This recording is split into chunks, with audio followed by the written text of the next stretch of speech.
Welcome to the Prison Professors Podcast. We serve people who face challenges with prosecution, sentencing, and prison.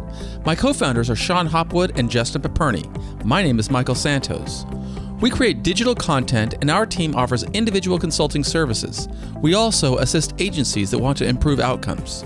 To learn how we can help you, text the word PrisonPro to 44222. Again, text PrisonPro to 44222 and get our free brochure. You can also visit us at prisonprofessors.com or contact Justin at 818-424-2220. Please subscribe to our podcast on iTunes. Send confirmation that you have rated our Prison Professors podcast. Leave us a review, and we'll send you a free digital book. We'll work hard to earn 5 stars. Stay tuned for a 20 to 30-minute episode with Prison Professors. If you've been listening to the past 4 episodes, you know that we have been offering a series to help those who want to prepare for prison. Learn how to master it quickly by following the guidance we offered. The first episode in the series explained the process of going in. In the second episode, we offered insight on how to influence the right decision makers. In the third episode, we covered custody and classification. And in the previous episode of the series, we spoke about the importance of preparing. Today brings our 5th and final episode in the series. We continue the theme of preparing, but this time we emphasize how a personal narrative can help. Instead of complaining about going into prison, start writing the next chapter of your life. According to the Department of Justice, grand juries or prosecutors bring charges against more than 80,000 people every year. Statements made from our current Attorney General suggest that those numbers will rise during the Trump administration.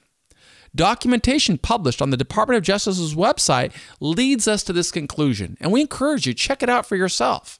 Consider the memorandum that Jeff Sessions published on May 10th, 2017. Here's the title: Memorandum for All Federal Prosecutors.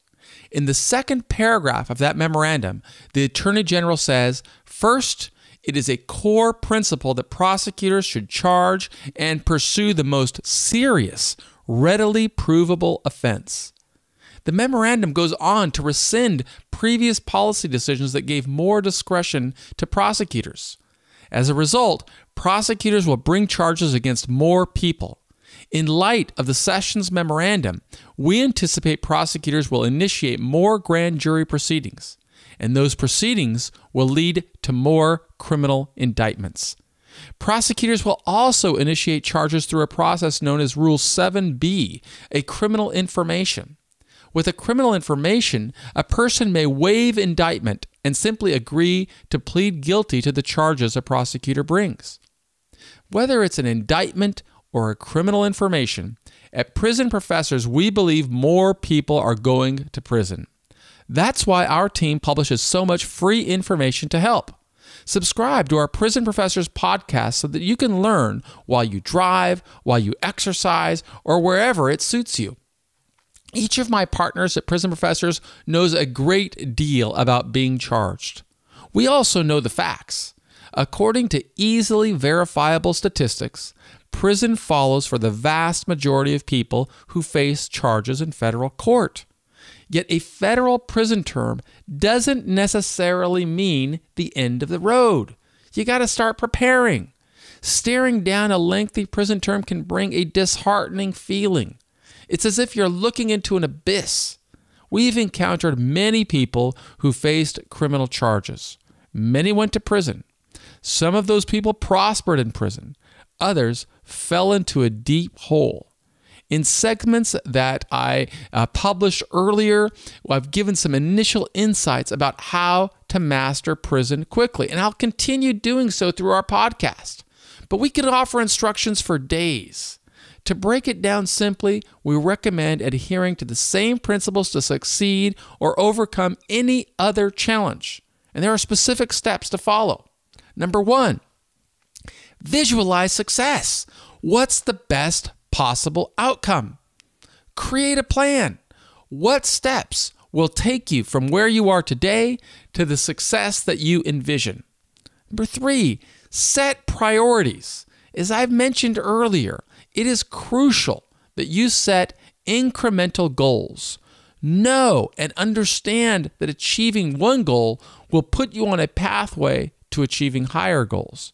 And more to come on this subject in future episodes of our podcast. You've also got to execute the plan. If you don't execute the plan, you're really nothing more than a guy that's talking about success, but you're not really pursuing the path. You got to have a plan, but without execution, it's nothing more than happy talk. Leaders take action every day. If you are following the Prison Professor's pathway, you will take action. You will climb from where you are today to the success that you are determined to become tomorrow. We recognize that it isn't easy.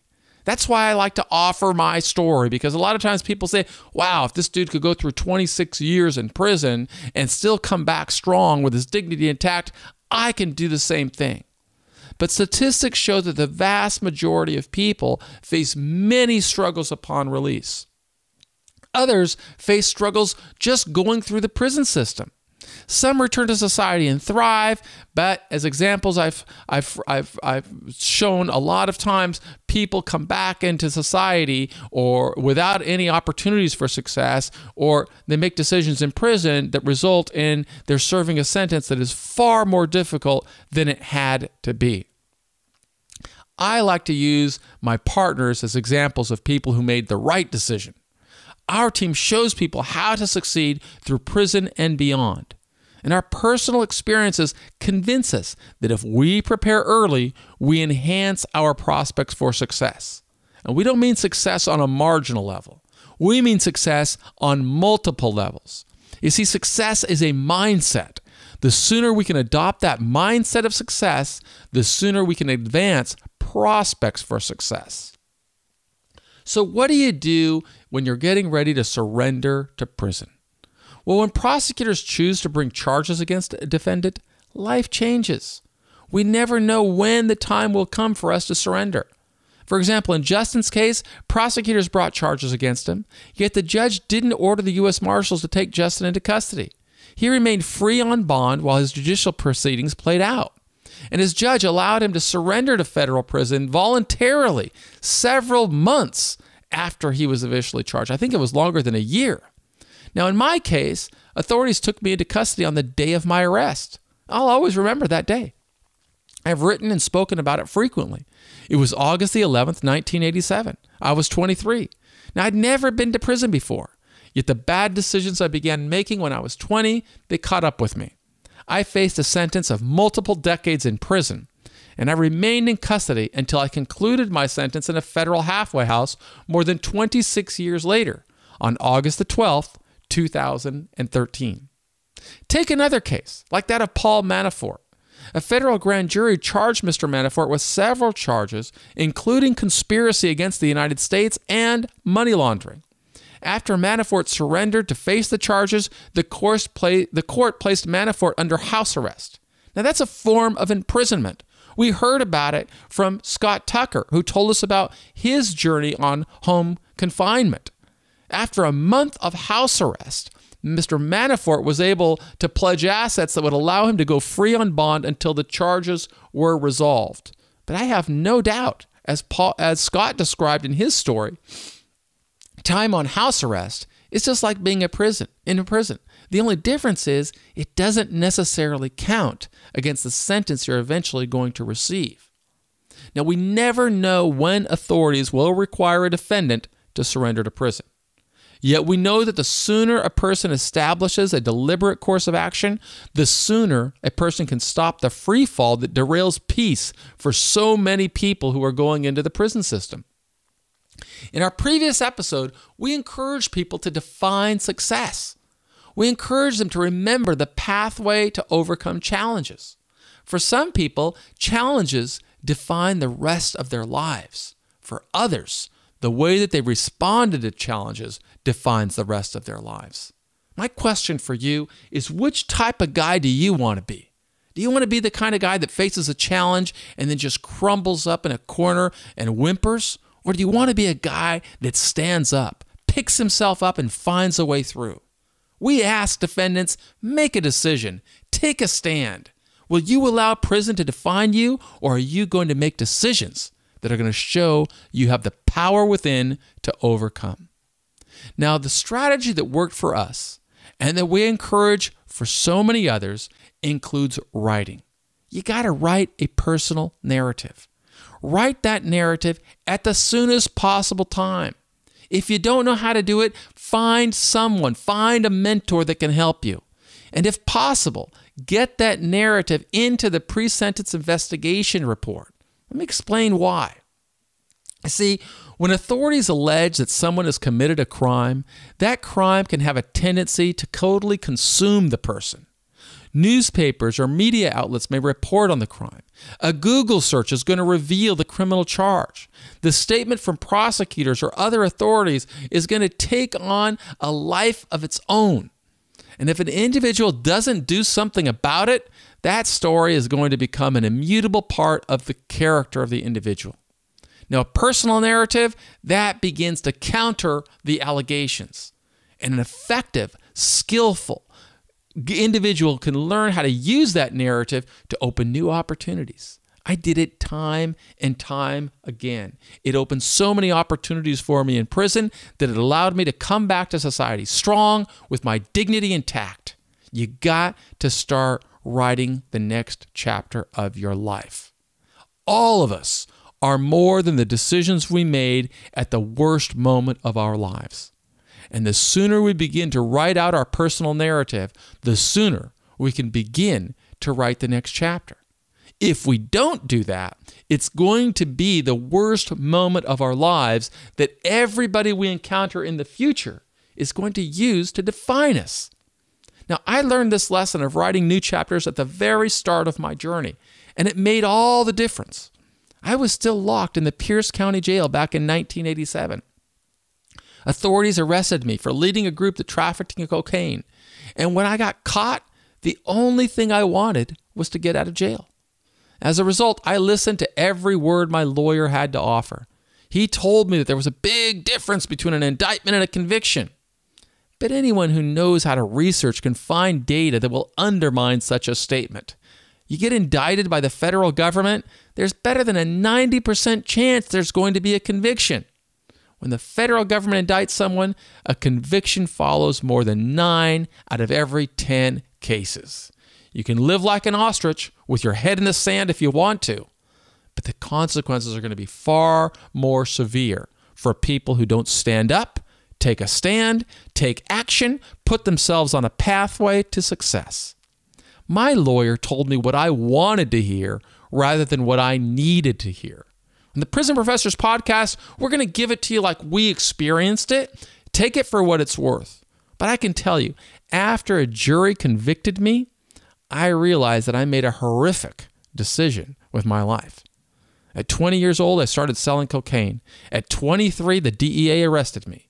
And once I was in jail, I made the decision to grow, to reach my highest potential in the environment where I would be held. That didn't start until after I was convicted, but before I was sentenced. Before I got sentenced, I made a decision to prepare in ways that would lead to success in prison and beyond. My challenge to you is start preparing before the conviction. Start preparing at the soonest possible time. If you're listening to this episode, if you've got a family or a friend or a loved one who's potentially a target of a criminal investigation, that's when they got to start preparing, because that's when you can move the needle. That's when you have the best chance to start writing a new chapter. Now, it's never too early and it's never too late. I didn't start until after I was sentenced to 45 years. But wherever you are in the journey, I encourage you, think about how you can start writing the next chapter of your life. If you want more information on it, check out our books on prisonprofessors.com. You'll read the story of my inspiring partner, Sean Hopwood. You'll read about Justin McPerney in his book. You can read about my story in different books. You can read articles. But in this series, it's not about us, it's about you and about creating the next start of your life. So start with a question. Are you ready to make changes? How badly do you want a better future? If you have been targeted for a criminal prosecution in federal court, the time to decide is now. How are you going to emerge from this struggle. Now, in my case, transformation began with introspection. Those are a couple of big syllable words. But by thinking about my past, I could begin to connect the dots. Authorities locked me in prison because a jury convicted me of crimes related to selling cocaine. Introspection gave me a broader perspective. By reflecting on my past, I could see that I began going astray long before I started selling cocaine. My life went off course way before the authorities arrested me for selling drugs. Decisions I made much earlier put me on a course for a bad outcome. No one could change that outcome but me. And I started to change that outcome with my personal narrative. I had to write out who is the person that I aspired to become. But in order to write that out, I had to really understand what got me to the situation I was in. Consider my partners. They have a similar story. I didn't know Sean when he started serving his sentence. I know that he was young. I know that he had longer than a decade to serve because he pleaded guilty to a series of armed bank robberies. Yet rather than allowing those bank robberies to define him, Sean began crafting a new narrative for his life. And no one dismisses Sean because of his bank robbery convictions. He's a lawyer. He's a law professor. He is an advocate for policy change and reform. The legislators on Capitol Hill call him in. He's been all over the country speaking about how to build a better prison system, a better sentencing system. Sean's the ambassador of prisonprofessors.com. How did all that happen? It happened because he started writing a new chapter of his life. Well, you can do the same. Justin did it. I met Justin inside the Taft Federal Prison Camp back in 2008. And when we met, I had more than 20 years of prison behind me, but he was just starting. And like many people coming into prison, he felt lost the day he surrendered. He'd been a stockbroker, an asset manager. He defined himself as an athlete and a graduate from USC, and his profession as a financial services professional. But authorities gave Justin a completely different narrative. He pleaded guilty to securities fraud. And when he joined me in federal prison, he felt the weight of his past crushing his spirit. He didn't know what he would do with the rest of his life. But then he learned the secret, the same secret that worked for me. It powered me through 9,500 days, and it could empower Justin. It all began with writing his narrative. He had to begin writing the next chapter of his life. Otherwise, he would always be living with that wretched message that he was a convicted felon. Now, when we first started talking about it, he didn't understand what I meant when I said writing it out. But then we got to work. We sat side by side each morning. I showed him how introspection empowered me and how I could lead anyone through a difficult situation from struggle to prosperity. It's a lesson that leaders have taught for thousands of years. Scholars attribute the following saying to Socrates, one of the mentors that really inspired me. He said, "The unexamined life is not worth living." Well, in reality, all lives are worth living. Yet I found enormous strength in the power of reflection. I showed Justin how lessons from Socrates and other philosophers empowered me through multiple decades in federal prison. He agreed that introspection could put him on a path to a better life. And so we worked together, side by side. He wrote his narrative, and that commitment to writing resulted in the book Lessons from Prison. It launched an entirely new life for Justin. So success through prison begins with a path. We encourage anyone facing a prison journey use the same recipe to prepare for success that worked for us. Write a narrative that will become the new chapter of your life. At Prison Professors, we don't ask anyone to do anything that we didn't do or that we're not doing today. Sean's book reveals how much thought he put into his future. Justin's book shows what he learned through introspection. During the 26 years that I served, I wrote extensively. I published several books under my name and many more books that I ghost wrote for other people. But besides writing my own books, I interviewed people. I learned about their stories, and I worked side by side with them to help them introspect and to help them write the next chapter of their life. That's why I know it works. A magical process unfolds through these exercises in introspection and writing. It brings clarity of thought. We feel empowered. We begin to see the patterns that led us to where we are today. And by documenting our journeys, we can take control of our destiny. We can set our lives on a new course. This process can show the how and the why of our lives. We are who we are today because of the decisions that we made yesterday. And at any time, we can begin making new decisions, and those new decisions will redefine our life. Personal narratives are the start. They will launch us on a new journey. Those who choose not to write their own narratives should understand what's going to transpire. Prosecutorial statements will have a longer life. From directives and Sessions Memorandum, we know that prosecutors are going to bring the worst possible charges. We also know that there is much more to every individual's life than those charges. The question is whether a person wants to write a narrative that begins to sow those seeds for the next chapter, or whether the individual is going to allow the statements from prosecutors to influence his future. At Prison Professors, we urge our clients to prepare personal narratives at the soonest possible time. Some defendants feel so disoriented from the criminal charge that they just can't muster the concentration to write their own narratives. So, use one of our courses. Learn how the process works. Learn how to do it for yourself. We introduce them to our courses on writing the narratives because we know that sometimes people need that nudge. And in some cases, people just need somebody to do the whole process for them. And we're more than happy to help those who can bring us on as a member of their team. But the personal narrative isn't something that can be done in an hour, in 2 hours. It takes a lot of thought because you're trying to convey who you were, where you are, and what you're going to become. And this personal narrative can serve several purposes. By writing the narrative early, you can start putting stakeholders in the system with start notifying them that you're going to be different. You're going to give them a different perspective. And some defense attorneys may use those narratives as tools to influence the prosecutorial process.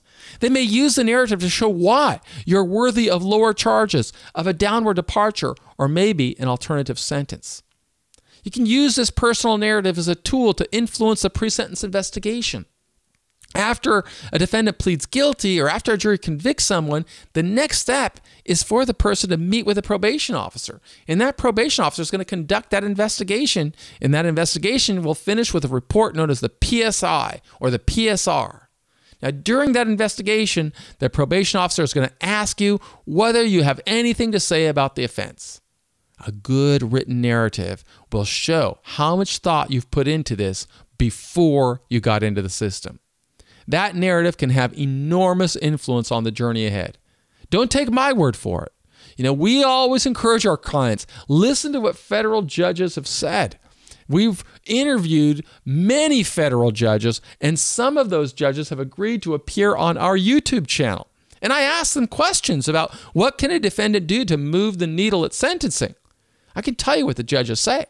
They say that I am more interested in the defendant's version of events, what he's learned from the process. I want to know who he is and what influences led him to stand before me in federal court.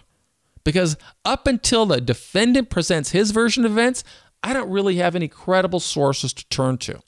I know the prosecutor is bringing charges, and as Attorney General Sessions has said, he's going to bring the worst possible charges. And then I know the defense attorney. The defense attorney is going to, basically be focusing on the law. If the defendant doesn't take the time to write his story, the judge is never going to know him. And then if he doesn't know him, he doesn't find really a compelling reason to exercise his discretion and grant mercy. But it's never too late, and it's never too early to begin preparing for success. You can write your personal narrative before you surrender to prison. You can write your narrative once you're in prison. Either way, I absolutely know, and my partners absolutely know, your narrative is going to help you. It's going to help you clarify thoughts. It's going to lead a person to define success. And once you have that definition of success, you can start reverse engineering. and you can modify it along the way. But the personal narrative, use it as a tool to motivate yourself, to get up, to make things happen. You've got to visualize success. You've got to set the plan. You've got to have your priorities in place, and you have to execute the plan. Although a criminal indictment or a conviction can feel like the end of the world, and a long sentence can feel like, oh my God, I don't know how I'm going to get through it, I can tell you that a personal narrative is going to put you on a pathway to recalibration. It's going to restore your confidence. It's going to restore your self-esteem, because you are going to know that regardless of what external influences are going on outside, you are making decisions that's going to define your life. That strategy helped my partner Sean. That strategy helped my partner Justin. And that strategy worked for me. Now, we also encourage people to recognize that the process doesn't end with a sentencing hearing. After sentencing, you're going to surrender to prison, or they're going to take you into prison. Then a series of authorities are going to judge you at different intervals. And those authorities are always going to look to the PSR or the prosecutor's statements when assessing you. But if you write your narrative, if you can get it into the record, you can influence those eventual assessments. You can make a stronger case for yourself. You see, prison, you're always going to be making the biggest sale of your life. Sow the seeds. Give yourself all the tools that you need to make a stronger, more compelling, persuasive, influential case. The strategy of writing out a personal narrative had an enormous influence on my journey. If I had undergone the exercise of introspection and writing the narrative earlier, I would have made different decisions. And better decisions would have meant that I didn't have to serve 26 years in prison. But again, it's never too early and it's never too late to start sowing seeds for a better life. I wrote my narrative before I surrendered to prison. It was after I was convicted, but before I was sentenced. And because of that narrative, I could influence the way that case managers in prison assessed me. I could influence where I served my sentence. I could influence what programs I could complete in prison. I could influence my level of liberty in prison, and I could influence when authorities would release me to a halfway house. And once I concluded my sentence, I used those personal narratives to influence the level of liberty I would have on supervised release. It influenced the career I launched, and it persuaded authorities to advocate for my early termination of supervised release.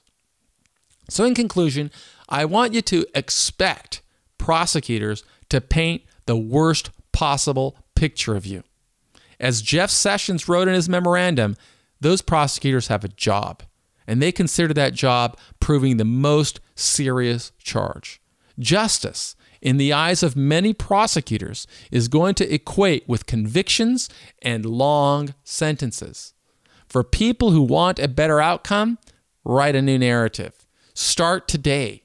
Use these narratives as blueprints for your life. They can lead to you building the future that you want to create. They can lead to the next phase in the journey. They are essential to getting the outcome you want from this prison experience.